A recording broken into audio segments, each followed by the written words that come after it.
और युद्ध में ईरान और यूएस इजराइल लगातार शक्तिशाली और विनाशकारी हथियारों मिसाइलों से हमला कर रहे हैं और सबसे बड़ी खबर इस वक्त अमेरिका से ही है। अमेरिका ने स्ट्रेट ऑफ हॉर्मुज के पास बड़े हमले का दावा किया है। यूएस ने ईरानी मिसाइल ठिकानों पर हमले का दावा किया है। 5000 पाउंड डीप पेनिट्रेटर बम के इस्तेमाल का दावा किया गया है। सेंटर कमांड ने हमले की पुष्टि भी की है। तो आखिर क्यों इस हमले को यूएस का सबसे विध्वंसक प्रहार माना जा रहा है, इसे भी आपको समझाते हैं। अमेरिका ने दावा कहते हुए कहा है कि उसने ईरान के मिसाइल ठिकानों पर हमला किया है। तो यूएस का ईरानी मिसाइल ठिकानों पर हमले का दावा है। 5000 पाउंड डीप पेनिट्रेटर बम का इसमें इस्तेमाल किया गया। सेंटर कमांड की तरफ से इस हमले की पुष्टि भी हो चुकी है। तो लगातार बड़े हमले हो रहे हैं अमेरिका की तरफ से। अमेरिका का स्ट्रेट ऑफ हॉर्मुज के ईरान के ठिकानों पर हमले हैं और यूएस का ईरानी मिसाइल पर यह हमला है। 5000 पाउंड डीप पेनिट्रेटर बम का इस्तेमाल कर यह हमला किया गया है। अमेरिकी सेंटर कमांड ने इस बड़े हमले की पुष्टि कर दी है। तो इस बीच हम आपको बता दें कि जो आप तस्वीरें देख रहे हैं और जो अपडेट इस वक्त महायुद्ध से जुड़ी आ रही है वो ये कि अमेरिका ने स्ट्रेट ऑफ हॉर्मुज के पास बड़े हमले का दावा किया है। अमेरिका ने ईरानी मिसाइल ठिकानों पर यह हमला किया है। 5000 पाउंड डीप पेनिट्रेटर बम के इस्तेमाल का दावा है, यानी कि ये जो पेनिट्रेटर बम है जमीन के नीचे पेनिट्रेट कर अंदर घुसकर तबाही मचाता है। यूएस सेंटर कमांड ने इस हमले की पुष्टि की है और 5000 पाउंड डीप पेनिट्रेटर बम के इस्तेमाल की बात कही जा रही है। तो आखिर क्यों इस हमले को यूएस का सबसे विध्वंसक प्रहार माना जा रहा है, इसे भी आपको समझाते हैं। अमेरिका ने यह दावा करते हुए कहा है कि उसने ईरान के मिसाइल ठिकानों पर हमला किया। उसने स्ट्रेट ऑफ हॉर्मुज में ईरान के पास हमले किए हैं। आखिर क्या है उस बंकर बस्टर डीप पेनिट्रेटर बम की खूबी, उससे भी अब आपको समझाते हैं। अमेरिका का बंकर बस्टर बम है 5000 पाउंड वजन वाला ये महाबम कहा जा सकता है। डीप पेनिट्रेटर म्यूनिशंस तकनीक के जरिए ये काम करता है। जमीन के अंदर चट्टानों को भेदने की ये क्षमता भी रखता है। भूमिगत मिसाइल बेस पर हमले में ये सक्षम है। स्टोरेज बंकर नष्ट करने में ये महारथी है। सी माइंस को भी नष्ट करने में ये सक्षम है, यानी कि सी माइंस को भी ये तबाह कर सकता है।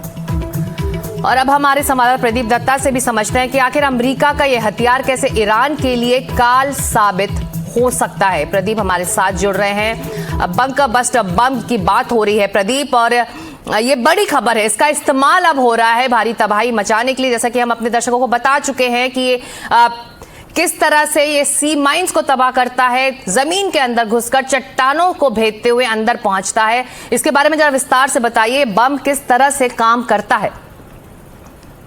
देखिए, हमें सबसे पहले ये समझना होगा कि अमेरिका के दो बड़े ऑब्जेक्टिव हैं। एक ऑब्जेक्टिव था कि उनकी मिलिट्री शक्ति को खत्म करना और साथ साथ उनके जो मिसाइल जो ठिकाने उनको पूरी तरह से ध्वस्त करना। लेकिन पिछले दिनों से हमने देखा है कि लगातार ईरान की तरफ से मिसाइल हमले हो रहे थे। इसकी वजह से अब जो है अमेरिका के लिए काफी मुश्किल पैदा हो रही थी। लेकिन अब अमेरिका ने विनाशक हथियार का इस्तेमाल किया। और स्ट्रेट ऑफ हॉर्मुज की बात करें, जो 21 मील का जो ये समुद्र का तट है, इस पर पूरी तरह से ईरान का कब्जा था। यहाँ पे मिसाइल रखे गए थे और ये अब पेनिट्रेटर बॉम्ब इस्तेमाल किया गया, जिसे बंकर बस्टर बॉम्ब भी कहा जाता है। और ये 5000 पाउंड का जब बॉम्ब किसी भी जगह पे गिरे तो यानी चट्टानों को भी चीर सकता है, माइंस को भी चीर सकता है और किसी भी अंडरग्राउंड ठिकाने पे जाके उसको पूरी तरह से ध्वस्त कर सकता है। क्योंकि अंडरग्राउंड ठिकानों में हमने देखा है कि अमेरिका ये ईरान ने जो है कई मिसाइल रखे हुए हैं जिसको पूरी तरह से ध्वस्त अमेरिका करना चाहता है। यही एक वजह है कि ये अटैक किया गया। सेंट्रल कमांड ने भी इसकी पुष्टि किया। अभी तक का सबसे जो बड़ा हमला बताया जाता है, क्योंकि स्ट्रेट ऑफ हॉर्मुज पे जिसका कब्जा होगा, यानी कि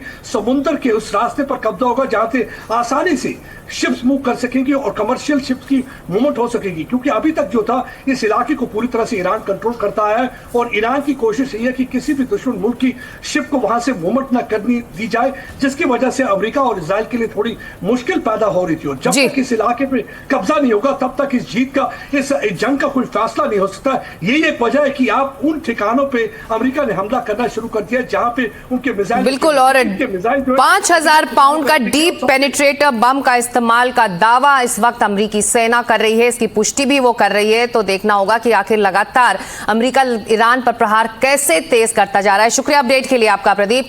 अमेरिका ने ईरान पर B-2 बॉम्बर से भी हमला किया है। आपको ग्राफिक्स के जरिए समझाते हैं क्यों B2 बॉम्बर को महाबली कहा जाता है। यूएस का महाबली है B2 बॉम्बर। दरअसल ईरान पर B2 बॉम्बर से भी यूएस अटैक कर चुका है। अमेरिका ने B2 बॉम्बर से गिराए हैं 2000 पाउंड के बम। ईरान के मिसाइल ठिकानों पर भीषण बमबारी अमेरिका ने की। B2 बॉम्बर्स ने ईरान का मिसाइल ठिकाना पूरी तरह से तबाह कर दिया। वैसे गौर करने वाली बात यह है कि यूएस से उड़ान भरकर ईरान पहुंचे थे ये B2 बॉम्बर्स। तो महाबली कहा जाता है अमेरिकी सैन्य म्यूनिशंस में इस बॉम्बर को। और खबर ईरान के घातक हथियार की, मिसाइल हज कासिम की।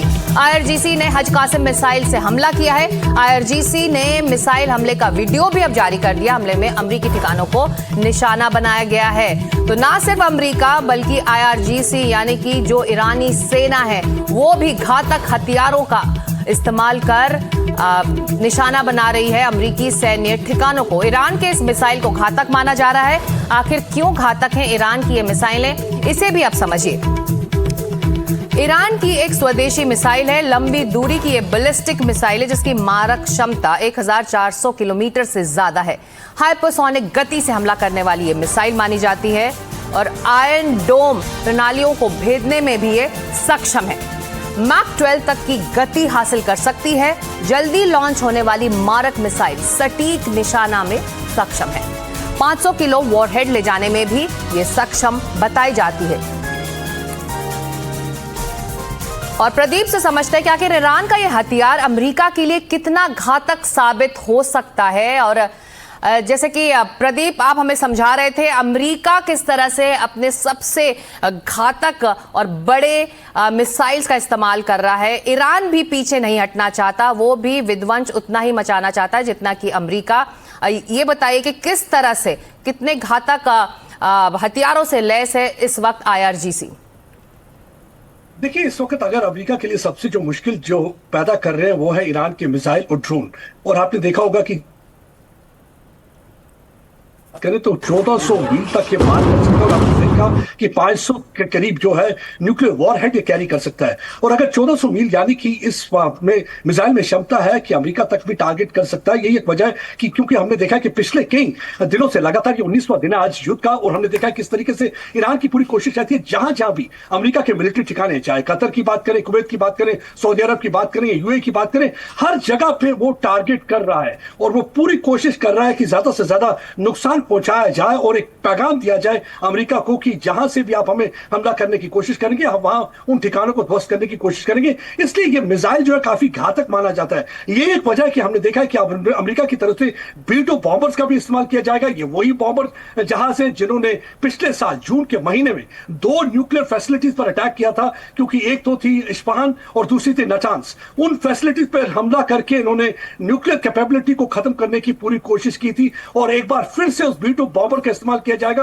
ताकि ये पूरी तरह से पेनिट्रेशन के साथ वो बंकर बस्टर बॉम्ब का इस्तेमाल करें और जहां कहीं भी इनके मिसाइल के ठिकाने पूरी तरह से उन्हें ध्वस्त किया जाए। क्योंकि बताया जाता है कि बहुत ज्यादा कैपेबिलिटी है अभी तक, जहां तक मिसाइल कैपेबिलिटी बात करें ईरान की, तो वो जो सारे हैं अंडरग्राउंड ठिकाने उनको ध्वस्त करने की पूरी कोशिश है। वहीं दूसरी ओर पलटवार ईरान की तरफ से लगातार, आप देखिए थोड़ी देर पहले इन्होंने वीडियो जारी किया जिसमें बताया कि हज कासिम मिसाइल से वो अमेरिका के ठिकानों पर हमला कर रहे हैं। उनकी पूरी कोशिश है कि अमेरिका को कमजोर किया जाए और वहां उनके जितने भी मुल्क हैं जो अमेरिका को सपोर्ट कर रहे हैं वहां पे भी एक दहशत का माहौल क्रिएट किया जाए और उनको पनिश किया जाए इस मिसाइल अटैक से। हमने देखा कि पलटवार लगातार जारी है ईरान की तरफ से। जहां तक इजराइल और अमेरिका का सवाल है, इजराइल और अमेरिका की पूरी कोशिश है कि इनकी मिलिट्री क्षमता को खत्म किया जाए, उसके बाद रेजिम चेंज किया जाए। क्योंकि 2 ऑब्जेक्टिव हैं, एक मिलिट्री क्षमता को खत्म करना, बैलिस्टिक मिसाइल को पूरी तरह से डिसमेंटल करना। और दोनों ही तरफ से कोशिश ये है कि तबाही का जवाब तबाही से दिया जाए, इसलिए इतने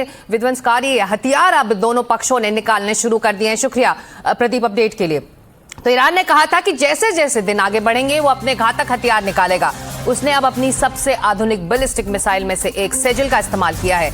इसे डांसिंग मिसाइल भी कहा जाता है। पिछले 12 दिनों की जंग में भी इस मिसाइल ने सबको चौंका दिया है। हवा में ही अपना रास्ता बदलते हुए चलती है और दुश्मन को संभालने का मौका नहीं देती। इसके अलावा ईरान ने आत्मघाती अर्श 2 ड्रोन का भी इस्तेमाल शुरू किया है। ईरान का नया ब्रह्मास्त्र, नाचती मौत, दुश्मन में खौफ। ईरान ने चलाई डांसिंग मिसाइल।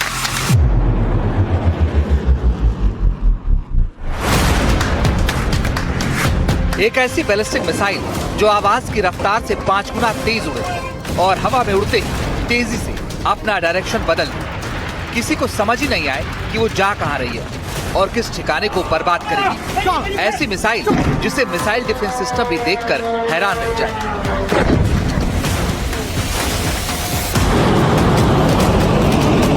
ये ईरान की सिजिल मिसाइल है, जिसको 2026 में ईरान ने पहली बार इस्तेमाल किया है।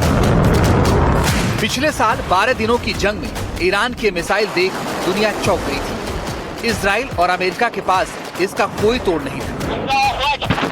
अब करीब 9 महीने बाद ईरान ने फिर इसे अपने मिसाइल के जखीरे से बाहर निकाला और इजराइल की ओर दाग दिया। ईरान ने रविवार को इजराइल को सिजिल बैलिस्टिक मिसाइल से निशाना बनाया। जिस मिसाइल को ईरान की डांसिंग मिसाइल कहा जाता है, ये मिसाइल घूम घूम कर तबाही मचाती है। आपको इसकी खासियत बताते हैं। ये मिसाइल ईरान से सिर्फ 7 मिनट में इजराइल के तेल अवीव पहुंच सकती है। आवाज से 5 गुना तेज इसकी रफ्तार है। रफ्तार करीब 13,000 किलोमीटर प्रति घंटा है। इसकी रेंज 2000 से 2500 किलोमीटर के बीच है। इसका वजन करीब 23,600 किलो है। करीब 700 किलो विस्फोटक ले जाने में सक्षम है। इस मिसाइल को ट्रैक करना और हवा में नष्ट करना बेहद मुश्किल काम है। इस मिसाइल की जद में इजराइल समेत पूरा पश्चिम एशिया है। यूरोप के कुछ हिस्से भी अधिक ऊंचाई पर उड़ते समय दिशा बदलने में सिजिल मिसाइल माहिर है। इजराइल का आयरन डोम जैसा हाईटेक एयर डिफेंस सिस्टम भी इसके आगे फेल माना जाता है। ये 2 चरणों वाली बैलिस्टिक मिसाइल है जो ठोस ईंधन से चलती है। ठोस ईंधन तकनीक मिसाइलों को तेजी के साथ लॉन्च की सुविधा देती है। इससे तैयारी का समय कम हो जाता है और लॉन्च से पहले इनका पता लगाना या इन्हें रोकना एयर डिफेंस के लिए कठिन होता है।